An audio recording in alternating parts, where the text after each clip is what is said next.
دەلیلەکان وا دەرەخەن کە ئەو دێ هەزاران ساڵیش پێش ئیسلام هەر ئاوەدان بووە. چاوەکانی کز داهاتوون و چاویلکەیەک یاریدەدەری بینایی ئەوە، بەڵام هێشتا بیر و ئەندێشەی فراوانە و بەردەوام عەوداڵی ئەفراندنە. هێشتا پێنووسەکەی گوڕوتاوی گەنجێتی لەدەست نەداوە و قەشەنگ دەنووسێ. کاتێ بە خزمەتی دەگەیت بە ڕواڵەت بەردێنشینێکی ڕەسەن ئەکەوی و کاتێکیش دەی دوێنی بەرزاتێکی ڕۆشنفکر و بەسەلیقە. وڵی تا ڕادەیەک دابڕەوە بۆ وڵا لێرە مەسغوڵی خوێندنەوە نووسین و ئوستانم هاوینان مەسغوڵی باغ و ئوستانم بووی. ئەو خۆڕسکانە دەستی داوەتە خامەی نووسین و لە بوارەکانی هۆنراوە و وەرجێڕان و نووسیندا ئەسپی خۆی تاوداوە. شەیدایی و تامەزرۆیی خوێنەرانی ناوچەکە و تەواوی کوردستانیش لە دووی نووسینەکانی ئەمزاتە شادی سەرکەوتوی ئەون.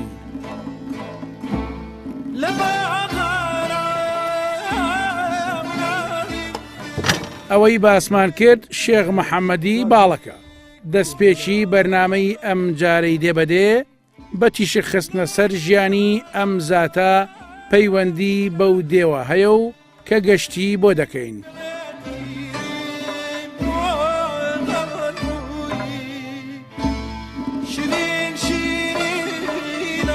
ملی ڕێگامان گرتووە و ئەمانەوێت بچینە نێو مەملەکەتی باڵەکایەتی و لەوێ لە تەک سروشتە جوانەکەی و دانیشتوانە ڕەسەن و شیرینەکەیدا ئاوێتەی یەک بین. دەمانەوێ چیرۆکی حەمەبەفر و کاگ ئیسماعیل و چەندین چیرۆکی نەبیسراویتر بۆ ئێوە بەیان بکەین.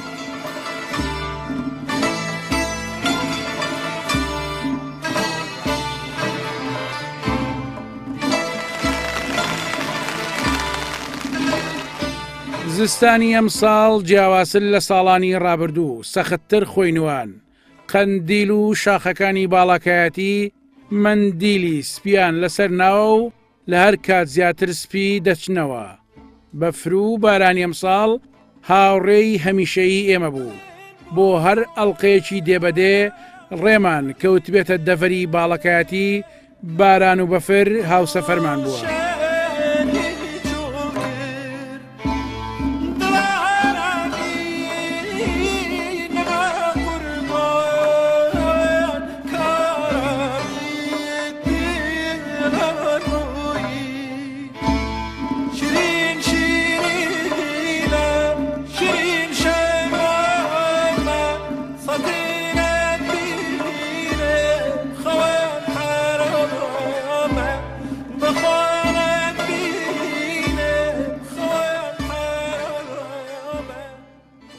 سروشتی باڵەکایەتی باڵایە، لە هەر وەرزێکدا سحر و جوانی خۆی هەیە. تەواوی ڕەنگە خواکردەکان لە سەرجەستەی ئەم نیشتیمانە شیرینە خۆیان بەرجەستە ئەکەن. ئێمە بەرەو دەی وەڵزێ بووینێتەوە و بنە و بارخانەی ئەڵلقەی ئەم جارەی دێبەدێ لەوێ دەخەین.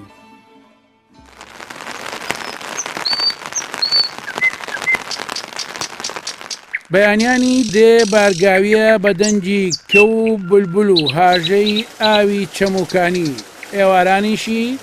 پرچی تافگەی کانی بەز لە دوورەوە سەرنجت ڕادەکێشێت و شاخەکانی شێخ ناسر و کۆخە سەری سپیان دائەنەوێنن بۆ گوڵاڵی کوێستان و شلێر. لەگەڵ ئەوەی گوێ و چاومان تێر نەبوون لە دیدەنی سروشتی جوانی وەڵزێ،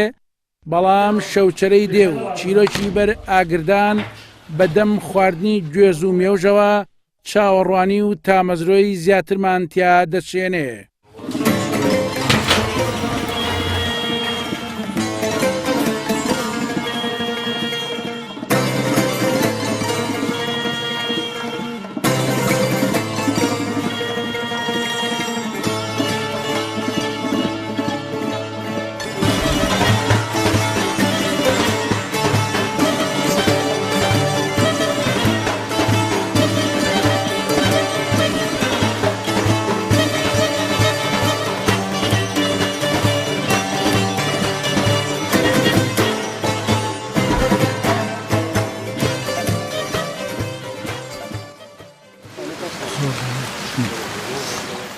جگە لە جوانی سروشتی کە خوداوەند بەخشیوێتە ناوچەکە لە هەمان کاتدا مرۆڤەکانیش ڕۆڵیان لە ڕازاندنەوەیدا هەبووە. دروستکردنی خانووی دووقات بە بەردووقڕ لەسەر دەستی وەستای کارامە و لێهاتوو ڕەگەزێکی تری جوانی ئەم ناوچەیە. جگەلەوەش باخ و باخاتێکی زۆر لە دەوروبەری دێ بەدی دەکرێ و وێنایەکی قەشەنگ و دڵڕفێنیان بە دێ بەخشیوە. کانی ڕون و سێبەری دارگوێزەکان و نەغمەی بولبول و هاژەی چەم و کانیاوەکان و تەمی نەرمی ژێر کراسی کانی بەست و ڕێگای هەوراز و نشێوی کوێستانەکان سەدان ساڵە مرۆڤیان وابەستەی ئەم خاکە کردووە. بەیانیان بەر لە زەردە و خەندەی خۆر بانگی کەڵەشێر و گارەگاری مریشک و قیڕەی قاز دێ بە خەبەردێنن. ئێرە لە بەهاراندا هەند جوانە ئارەزوو دەکەیت وەک نەرمەی باران کوێستانەکان ببڕیت و بچیت بۆ چنینی گوڵ و شلێر و سۆسەن و ڕێواز.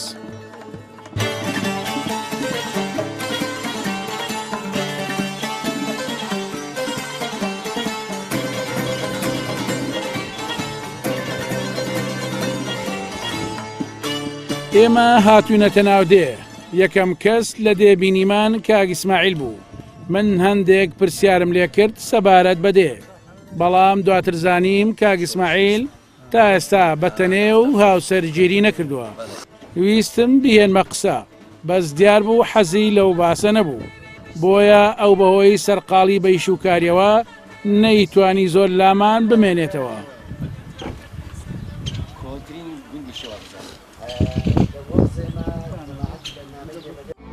چشین و چناواری للی و قلبی مریدانا مگر خانجای سمر خندی للی و صاحب دیلانوی شیرین شیرینه شیرین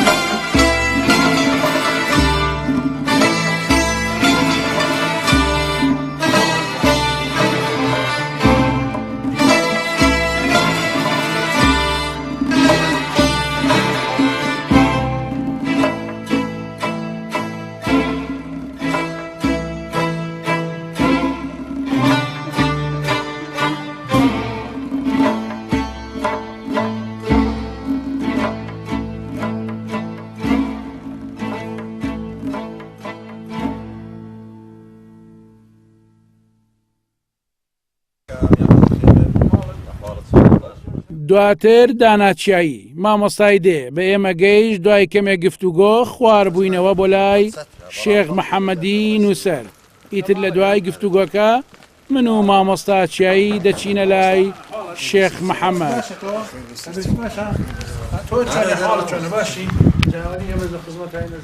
وەک لە سەرەتایی بەرنامەکەەوە باسمان کرد گرنگ بوو بۆ ئێمە ئاشنابین بە نووسەرێک کە تا ئێستا لە دێکەی خۆی نەجوڵا و بەردەوامە لە نووسین. شێخ محەممەد ئەو پیاوەی پاش خوێندنی تەنها 2 ساڵی حوجرە ئێستا بۆتە نووسەرێک کە بەرهەمەکانی سەرنجی خوێنەرانی کوردی بۆ خۆی کێش کردووە وە خۆشی دەڵێ خۆی قوتابی و خۆشی مامۆستای خۆی بووە. نووسین و بواری وەرجێڕان حەز و ئارەزۆکەی باندووبوون و سەلیقەی دەوێ. شێخ محەممەد توانیوێتی تەواوی بربەستەکانی بەردەمی تێپەڕێنە و لە ئێستادا خاوەنی چەندین بەرهەمی ناوازەیە. ئەمانە هەیە من بەدەم چاخواردنەوە کەوتمە گفتوگۆ و قسە لەگەڵیدا و کتێبەکانیم ئەم دیودی و دەکرد لەگەڵەوەی تامەزرۆی بینین و قسەکانی بووم بەس ناساغەکەی وای لێکردم زۆر درێژەی پێنەدەم. ئەو هاتە سەرباسی ئەزمموی نووسین و کتێبەکانی و ئێمە و ئێوەش گوێی بۆ ڕادێرین. شێ محەممەد چێ حەزەکەم خۆت لای خۆتەوە خۆت بناسێن والله من بە شێ محەممەد باڵک ناسراوم چەند نووسینێکم هەیە و خەڵکی خۆت بنەماڵەکەتم بۆکە بنەماڵەکەم تایفەکە لە بنەماڵە گەورە زۆرترە تایفەکەمان پێیان ئەڵێن مەلا شەرەفی سەرۆکایەتی عەشیرەتی ئەو منتیقە باڵەکایەتی سەرۆک لەوان هەڵبژێردراوە کاتی خۆی مەلا شەرەفی لە ڕۆستی شەیە لە ڕۆستی شەیە لە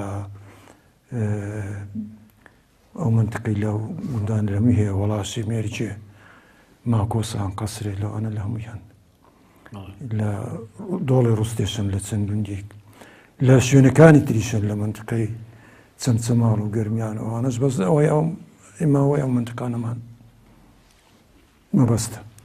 وەڵحاصڵ تایفەکەمان مەلا شەرەفیە ئەمە چییە؟ ئەمە ئەو کۆمەڵە کتێبان کە نووسین و وەرم ژێراون یەکەیەکە بە ناویان بڵم کوورەی ئاواتان بەسر لە کوورەی ئاواتان چییە؟ ئەمە شێعرە ئەو ئاواتانەی کە سوتاون و بەجێ نەهاتوو ئەو ئاواتانەمان کە نهاتۆ دەدی بەڵێ کێشەی کوردستان لە تورکیا و عێراق ئەمە ئیسماعیل وەرجێڕاوە وەرجێرانە بەڵێ پێناسی کەر بەڵێ بۆ پێناسی کەرەکەی لێرە وەڵڵاهیەوە مەبەست تێگەیە لەسەر وشەی پێناسی کەر یا نووسینێکە و هاتووە بێ بوترێ یا بکرێ بەڵێەوە نووسینی من نییە بەڵام بڵێم لەگەڵ حەیدەر ئەنساری حەیدەر ئەنساری نەجەف ئابادیە بەڵام لەگەڵ ڕاو میزاجی منیش داگونجێ باسی کەری دوو پێ و کەری چوار پێیەکە لە هەردوو لا هەیە هەردوو بابەتەکە هەیە ئەمە چۆن لە ژیاندا بردووەبی ئەمە ئەم کتێبەت بۆ ینی ئەمە بۆ ئەمانەت هەڵبژاردەوە بۆ وەرجێڕان هۆکارەکان چین ئەمەیان خەڵک فێری گورجگۆڵی و ئیشوکارەکە ئەڵێ خەڵک لەو پیاوانەیە کە گورجگۆڵە گورجگۆڵە بەڵێ ئەڵێ وەڵحاصڵ مەبەستی نووسینەکەی ئەوەیە ئەڵێ هیچ شتێک لە پڕ بە موعجیزە نایەتە دەستی ئینسان ئەوەی ئێستا بۆ جێبەجێ بۆ لەوانەیە بەرهەمی تێکۆشانی 30 ساڵ لەمەوبەر بێ کەری تۆپی و عەزیز نەسین ئەمە بۆ ئەوەش باسی ئەو خەڵکە بێبەش و زەحمەت کێشانە کاکە لە کاتی هەڵبژاردندا نەبێ کەس بیریان لێ ناکاتەوە زیاتر لەسەرەوە چی بوو تێشی دام جا چی تێشی نەداوین بەڵێ ئەم کتێبەت چی بوو تێشی دام بێمش بڵم جا چی تێشی نەداوین وایە بەڵێ بەڵێ ئەمە نووسینی خۆتە بەڵێ نووسینی خۆمە چیرۆکە بەڵێ چیرۆکە ساڵی چەند نووسیتەمە ساڵی 92 چاپ کراوە بڵێ چاپ کراوانی چیرۆکەکانی پێشترە و کاتە بە چاپتگان بەڵێ یەکیانی 92 هیچیان پێشترە ئەمە شان هەر شمولی ئێمەکە پیاو دێنە لای من ئێمە پیاوی ناتوێتە لای تۆ بەخێر ئەمە ژەر نووسین ئەمەش چیرۆکەوە چیرۆکە بەڵێ ئەم ناوانە چۆن هەڵبژاردەوە پیاو بە گوێرەی ناوەڕۆکی زۆر مەبەستمە بزانم مەسەن پیاو دێنە لای من چی بوو تێشی دام ئەوانەی کە تایبەتن بە نووسینی خۆت بۆ ئەم ناوانە هەڵبژاردووە بە گوێرەی ناوەڕۆکی کتێبەکە ئێستا ناتوانم کتێبەکەی بخوێنمەوە بە گوێرەی ناوەڕۆکی کتێبەکە هەڵبژاردوو کتێبەکان بەڵێ تا چەند کتێبەکانە لە کوردستان بڵاو بوونەتە نووسینەکانە یا تا چەند شێ محەممەد پیاوێکی ناسراوە لە کوردستانە وڵڵاهی تەبعەن ئەوانەی نووسینم بڵاو بوونەتەوە ئەوانەی چاپکراون و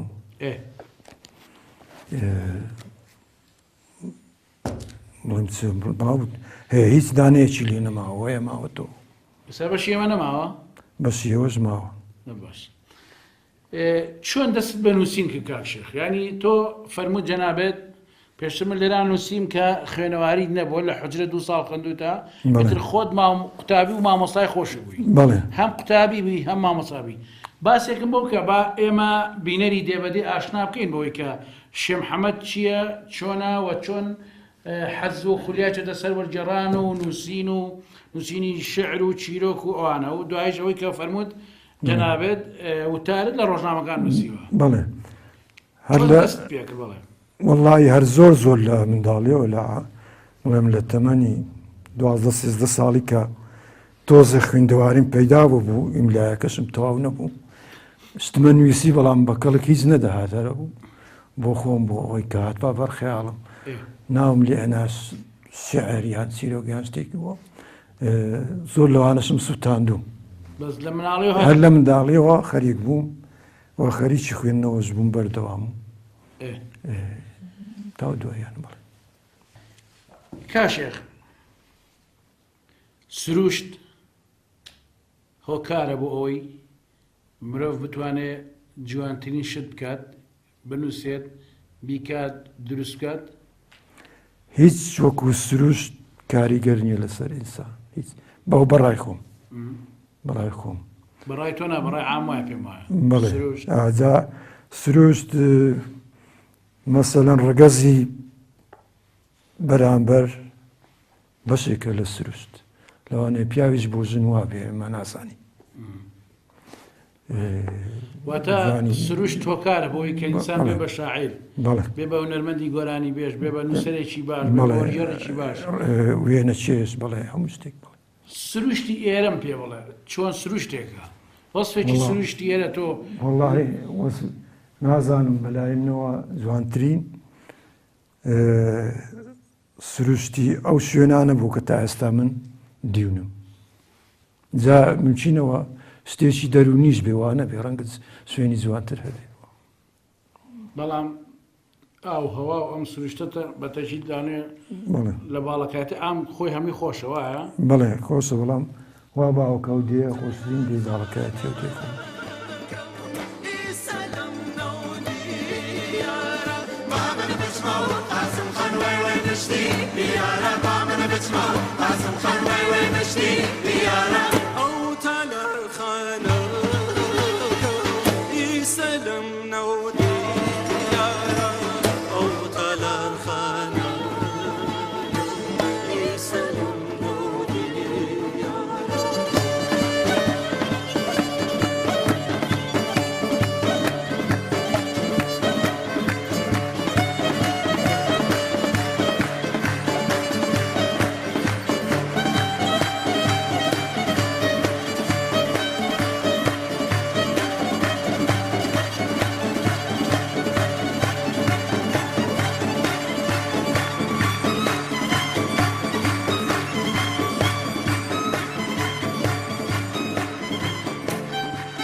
پەیوەندی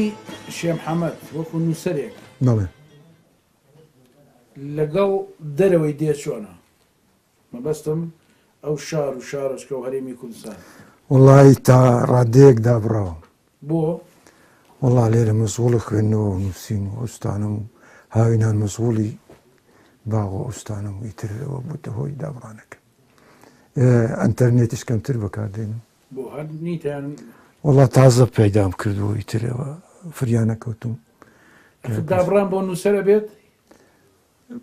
باشتر وایە تێکەڵوی بەڵێ بەڵام ئەوە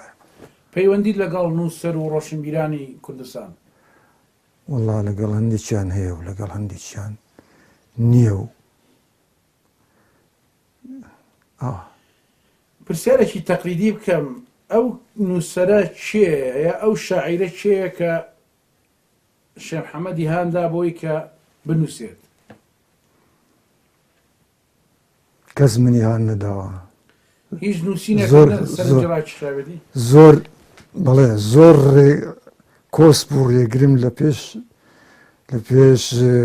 بڵێم ڕێنووسیندا هەبوون بەڵام کەس منی هان نەدا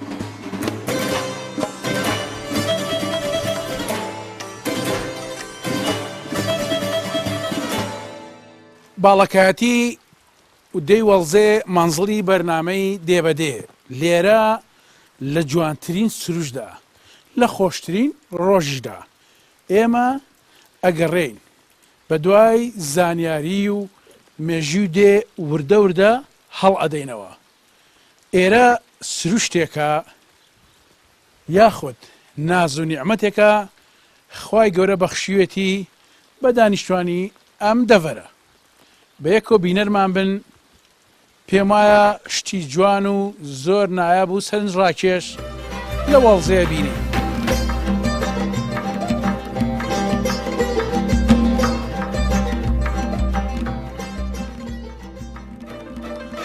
دێی وەڵزێ ئەکەوێتە بەشی خۆرهەڵاتی قەسرێ بە دووری 5 کیلۆمەتر.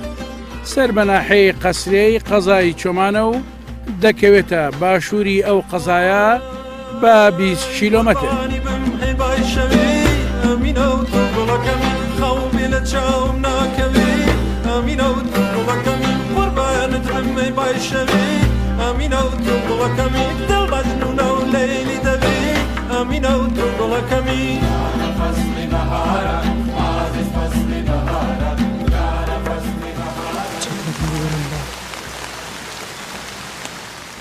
وەڵزێ خاوەنی دیرۆکەچی کۆنا بە دێی پێکەوە ژیان ناسراوە، چونکە جوولەکە و ئیسلام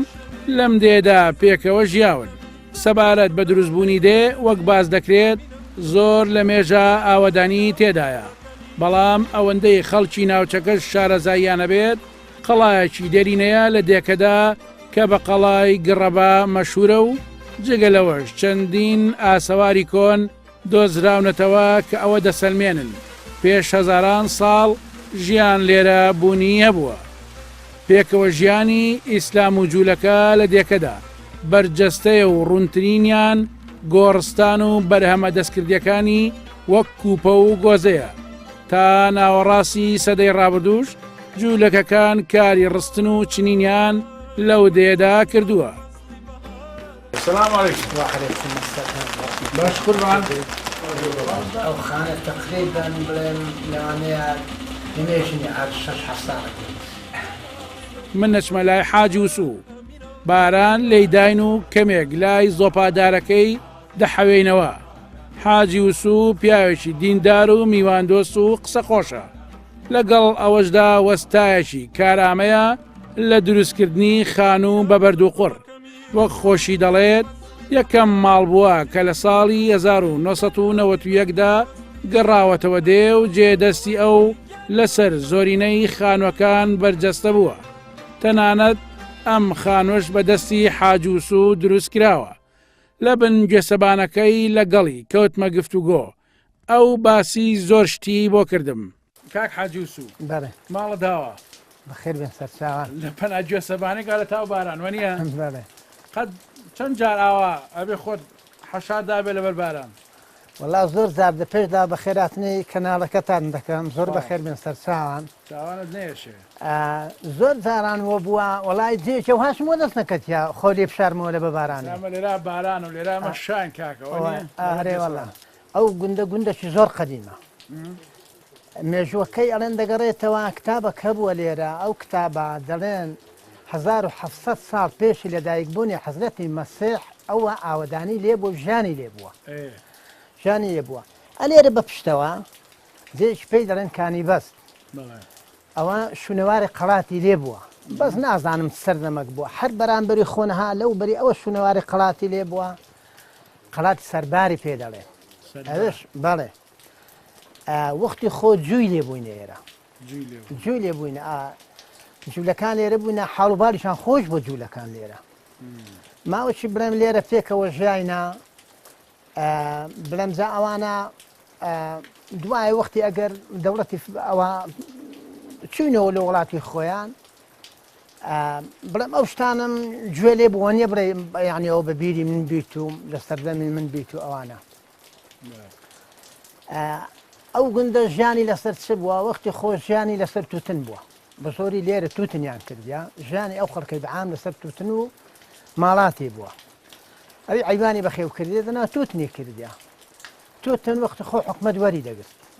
وەری دەگرت دەیان بردە فەحسێ، هەر ئێکە و مەسەلەن بڵێم یعنی سەعرشی خۆیە دایە، حکومەت دەرەجە هەبوو، منتاس هەبوو، ولا هەبوو، سانی هەبوو، سالیس هەبوو. ئانا حکومەت لێی وەرەگرتن بە هەرێکە و بە دەرەجەکی خۆی باش و خراپی وەرەگرت ژیانی ئەو خەڵکەی ئەو سەردەمی کەس معاش خۆر نەبوو هەر بە بیریە من وە بیرم دێ لەو گوندەی 2 کەسان معاشیان هەبوو 2 کەس یەشان فەراشی مەکتەبێ بوو یەشان عەڕەسی مەکتەبێ بوو ئەو گوندەی بەخۆ هەر برێم لە پێشدا لە هەفتەکان 2 ئاشی ئاوەی لە بەرەگەڕا ئاشی ئەوەی ئاردێ کرد ئێستا شوێنەکانیان ماوە ئێستا شوێنەکانیان ماوە بەڵێ ئێشان ئاشیمانە عیزاغی بووە چەند ئاشیمانە هەمزاغی ئێستاش مایە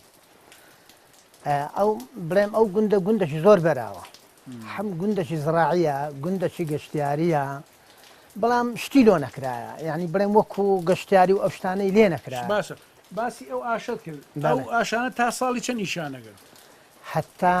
ساڵی بڵێم هەتا 77 ئیشانە کرد ئێڵە لەم دویانەش لەو دوایش منەزەمە کار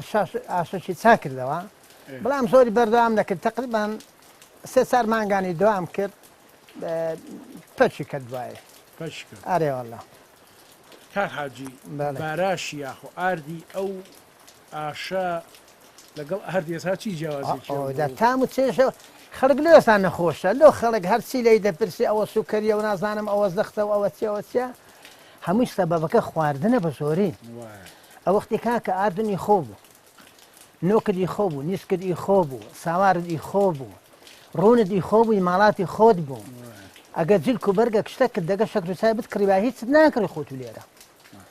خەڵک هەمووی پشتی بە بڵێم بەدانەوێڵە و بە بەرهەمی خۆماری ئەبەس لێرە و نەبوو بڵێ جا بچی هەرچی پێدوێ بەس لە شاری دەستەوە حەمە بەفر ئەو منداڵەی ئێستا بۆتە چیرۆکی دێ ئەو ئێستا ناساغە و لە جێگەدایە بەڵام چیرۆکەکەی هەند سەرنجڕاکێشە تا ئێستا دەماودەم بۆ یەکتری دەجێڕدرێتەوە ساڵی 1972 بەفر 2 خانەوادەی کرد بەژێرەوە کە مناڵێکی ناوبێشکەکەشی تێدا بوو با لە زاری حاجوسۆ جەمان سەرنجڕاکێشی ئەو چیرۆکە بێت لەو شاخی لە ساڵی 72 ڕنیە بەفرێ هاتە خوارێ بەفڕما 3 ماڵ لەو بەریوە بەرکەتن شەوێ سعات چەندە دەی شەوەیە دا وەختی عادەت وا بوو ئەگەر هاوارێک باە و کوێستا مۆبایل و تەلەفۆن ئەوەشتانە نەبوون تەقاکرا تەقیان کرد ئەنەما هاوارە خەڵکەکە بەعام چوین و بەفر ئەوەندە زۆر بوو ئەوەندە زۆر بوو یعنی بڵێم هەر زەلام تێدا بزرە بوو بەڵامش لە هاواریان چوین و ئەگەر چوین 3 ماڵ بە بەرکەت بوون ماڵێک بە تایبەتی زەلامەکانیشان فەوتا بوو بەخۆی فەوتا بوو خێزانی فەوتا بوو منداڵێکی کچکۆکەیان هەبوو لە ناولان چێ بووە ئەو منداڵە وەچی ئەڕنیەکە ئەبێرە دابێ ئەو دیوارەی نەبربوو ئەویشی نەبربوو ڕنیەکە بێرە دابێ ناوماڵەکەی بربوو بەس پیاوەکە هەر لەسەر جێی خۆی بوو ژنەکە چوو بۆکن زارچی تەقریبەن ئەو منداڵە بزر بوو هەر چەندی بگەڕێ ئەو بەفرەن فرەدا هیچ نەندیتەوە هەتا بەیانی چوین لە ناو حاردەکە ڕاپێدا هاتێن هەر هەموو نۆڕی 14 سعاتان ئەو منداڵە لە بن بەفرێدا بوو بەس خوای تەعالە ئەگەر بیوێ کەسێک بپارێسی وەسائل زۆر بەنێسایی لۆ خوای سەوبەی داران دەگەل لانکەکەی بر بۆ ناو حاردەکرد لە بار یەشیدانا بوو بەفری تێوان بۆ کلۆرەی بە بەفرێ کرد بوو لە پاشی 14 سعاتان ئەو منداڵە ساغ و سەلامەت ئێستاش منداڵەکە لە ژیاندا ناوی چییە؟ ناوی محەممەد بەفرە ناون لێ نام محەممەد بەفر دوای ئەوەی چیرۆکەکەمان بیست مەبەسمان بوو حەمە بەفر ببینین ئەو لەسەر قەڕێوەڵەکەی دانیشت بوو چووینە خزمەتی ئەندێک قسە و باسمان کرد لە ناساقیدا هەوڵماندا زۆر سەر نەخەمەسەری بۆیە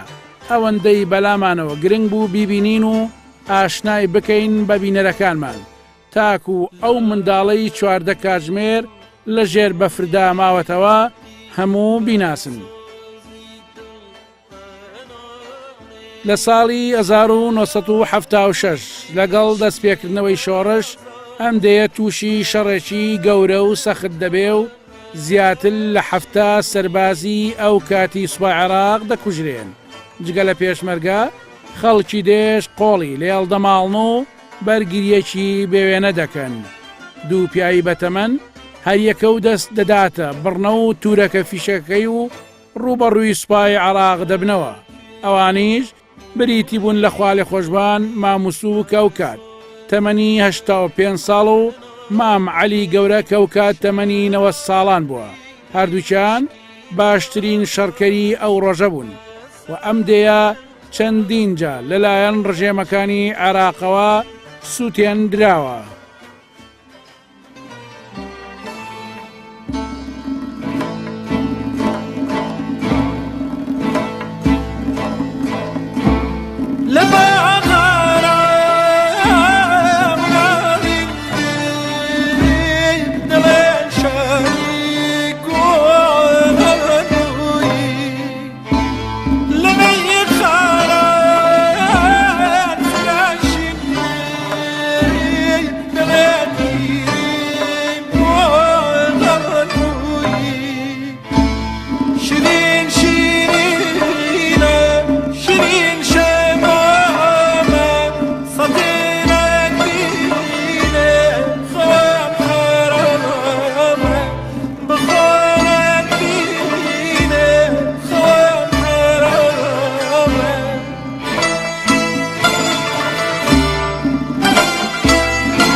دێی وەڵزێ چەندین سەرچاوی ئاوی سازگاری هەیە، نزیکەی 62 دوکانی لە دەوروبەری دێدا بوونیان هەیە، کاریەکان ناوی خۆی هەیە. ئەوەش شۆکار بووە بۆ ئەوەی تا چەند ساڵ لەمەوبەریش چەند ئاشێکی ئاو لەو دێە بوونیانە بێت.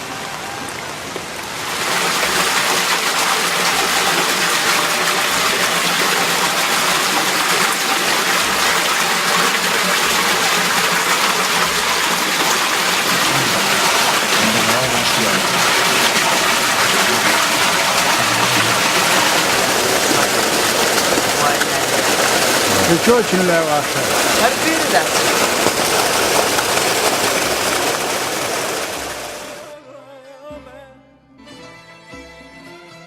دێنیشینان بە ئاژەڵداری و هەنگەوانی و کشت و کاڵەوە خەریکن. بەرهەمە سەرەکیەکانی ئەو دەیە بریتە لە گوێز، ترێ و جێلاس. وەڵزێ خاوەنی چەندین هاوی ناواری سەرنج ڕاکێشە کە بوونەتە سەرچاوی کێشکردنی ژمارەیەکی باش گەشتیار بۆ ناوچەکە، بە تایبەت تافگەی کانیبەس کە بە بەرزترین تافگەی دەڤەری باڵەکایەتی دادەنرێ. بەرزی تافگەکە زیاتر لە 38 مەترە و شوێنێکی گونجاوە بۆ گەشتیاری. بەڵام ئەوەی سەرنجی لێ دەدرێت ئەوەیە ئەم شوێنە تا ئێستا وەک پێویست ئاوڕێکی گەشتیاریانەی لێ نەدراوەتەوە. حالیان خەڵک سەرقاڵی چێ لێرە؟ ئێستا خەڵک بە زۆری خەڵک ئەوەی معاشی هەیە ئەوە معاشی ئەوەی معاشی نیە ئێستا بەر و باخچە و شتیان دانا هەیە باخچەی خۆخانیدانا سێویدانا نەوەڵای ئەو گوندە تقریبان 4 پارچە عیوانی لێبوو ئێستا یەکیشی لێ نیە. ئەی هاواتە پەنیری تورکی و ئێرانی و ئانا ئارێ وەڵڵا ئەدی جاران بڵێم ئەرێوەڵای 4-5 پارچە عیوانی لێبوو. ئێستا ئەگەر یەک سڵە ماستت پێ بێ مانگای لێنە دەنادەی بچینە قەستی بکڕی مانگاشی لێ نینە مانگای لێنە با مانگای لێنە باشە مانگاشە بێ قەینە هەر باشتر. بەڵێ ئارێ وەڵڵا ئەو گوندە گوندەشی زراعی هەر کەسەک بیوێ کاسبەتی لێ بکە گوندەشی بە ئاوە لۆ مێشە هەنجوین دەبی لۆ عیوان بەخێوکردن دەبی لۆ تەماتە و خیار و سێ و جێلاس و ئێستا بەناوبانگە ئەو گوندە بە جێلاسە جێلاس بەڵێ ئەی دار گوێز شتانەیە گوێزش گوێزش زۆر باشە لێرە ئەی هەناروانە هەناریش هەیە هەناری هەیە خۆخ هەیە قەیسی هەیە هەنزیر هەیە بەڵام ئەوەی زۆر بی لێرە جوویسە جێلاسە خۆخە هەنارە ئەوانە زۆرە. تۆ گوێزدەیە؟ گوێزشم هەیە بەڵێ پایداربی زۆر دەستە خۆش بێت هیچ ما باسی هێڕدی وەڵا جا هیچ بەسەراتێکی خۆش ناخۆش لەم دیار ڕیابێت جگەل و ناخۆشەوە ناخۆش بۆ باسڵانگە با خۆشێکیش باسکەین. شتێکی کەس هەری کۆن وەبیرم دێ لە کوارگان بووم لەسە ئەو گەروەی لە ئاخر شاخی غەڵەشی لێ بۆ غەڵە پێی دەڵێن ئەوە غەڵەی باشی ئەسحابەی غەڵەشی لێ بوو تەماشای خەڵە یعنی شوورە شوورەکی بەبەردان کردی حەسارێک بەبەر شومە ناو شوورەکەی تەماشاکەم لێم نۆڕی گورزەگی زمانی قەدیمەگەش برم سەحابان شەڕیان پێ کردیا هەر لە ناوە دەگە ڕمەچی لێ بوو ئەمیش تەعان وەختی خۆ لێرە ئێستاش هەر دەگەدابی لەسەر هەر پیاو چاکە شتێکی لێ ئەنگۆ نێزیک نەبی کارە ساتە ئەمیشاتمەوە لێرم باس کرد لۆ پیاوەکی کوڕە گوتی هەروو بینێ یەک دەفتەریەکە ئێستا ئەمە ساڵی چەند؟ ئەمە لە ساڵی 95 تازە چۆم ئەگەر چم نەرمەکە مابوو نە گورزەکەش مابوو گورزەکە هەندی تۆپەچێ بوو بەڵام دەستکەکەی لێ بوو بۆ بەس سەرەکە مابوو ئەی چی لە خەڵک بردبووی خەڵکەت ماڵێ ینی ئەو شتیان زانانی ئەگەر پارەیەکە چ بردیتیان سامان بینی بڵێم شتی ئاساری کەونیشی لێ ئێرە ینی بڵێم ئەمن ئەگەر ئەو خانیەم کرد 5 کوپە خەسرەوی لێوە دەرکەتن وەختی خۆ ئەڵەن خەسرە و شا هەبووە خەسرە و شا جا هەمووی گوتیتی ئەمان واکەم قەت ناوم نەبڕێتەوە گوتیان کووە گوتیتی هەر کوپان دەبن گریەکەم هەرێکی هەندەشان زێڕی تێکەمەوە بێ حتا دنیا بە دنیامای خەڵک باسم کە ئەڵێن داکەی زۆر ئاخری هەبووە گوتی ئەگەر ئەدوێ خەڵک باست کە هیچیان تێمەکە ئەگە هیچیان تێنەکەی هەچی گەیشتەڵێ کوپە خەسرەوەکە لێرە لە بنگلیدا قسەی ئەکە باشکراوە قسەی ئەکە بەڵام زێڕەکەی تێ بکەی هەر بەرزەی زێرەکەی هەرە گریت و ئەڵێ بالێم ئاشکرانە بیت زۆر دەستخۆشە کاک سینە باشی خۆشحاڵین ماڵت ئاوا دەستشاو خۆش بێت سینە باشی بەخێر بێن سەر چاوان زۆر بەخێر بێن بەخێر بێن ساڵی 1945 و ساڵی 1946 وەک یەکەم دێی ناوچەکە خوێندنگای تێدا دروست کراوە و بەڵام تەنها 2 ساڵ بەردەوام بووە دواتر داخراوە مامۆستادانە مامۆستای قوتابخانەی دێ باسی ئەو مێژوە دەکات سەرەتا بە خێراتنی بەرنامەی دێبەدەکەم بۆ لەبەری باڵەکەتی و گوندی وەڵزێ و لە بارەی خوێندن و قوتابخانەوە لە گوندەکەدا یەکێک لە خوێندنگە هەرە کۆنەکان لە گوندی وەڵزەیە ئەم خوێندنگایە لە کۆندا وەک مامۆستا محەممەدیش ئاماژەی پێکردکەوە پێشتر بۆ ماوەی چەند ساڵێک لە ساڵی چلەکان کراوەتەوە لە ساڵ 1945 بەڵام بۆ ماوەی 2 ساڵ بەردەوام بۆ دواتر خوێندنگاکە نەماوە بەڵام ئێستا خوێندن هەر لە قوتابخانەکەدا بەردەوامی هەیە و سوپاس بۆخوا ئێستا تاوەکو پۆلی نوێی لێە پێشتر هە تاوەکو پۆلی شەشی بنەڕەتی لێبوو بەڵام ئێستا تاوەکو نوێی بنەڕەتی داوامی تێدارێت